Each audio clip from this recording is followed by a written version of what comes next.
Dieses zu erwerbende renovierungsbedürftige 8-Zimmer-Reihenendhaus liegt in Solingen. Das im Jahr 1973 erbaute Objekt verfügt über eine Etage. Es wird über eine Gaszentralheizung beheizt. Das Haus verfügt über eine Einliegerwohnung und 3 Garagenparkplätze. Es hat 5 Schlafzimmer, 3 Badezimmer und einen Keller.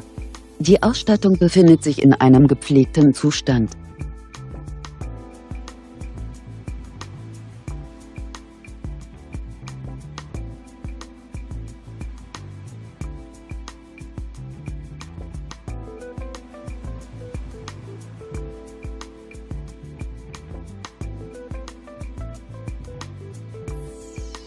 Auf einer Grundstücksfläche von ca. 475 Quadratmetern bietet das Gebäude eine Wohnfläche von ca. 216 Quadratmetern. Das Objekt hat einen Kaufpreis von 435.000 Euro. Kontaktieren Sie uns. Für die Vereinbarung eines Besichtigungstermins stehen wir Ihnen gerne zur Verfügung.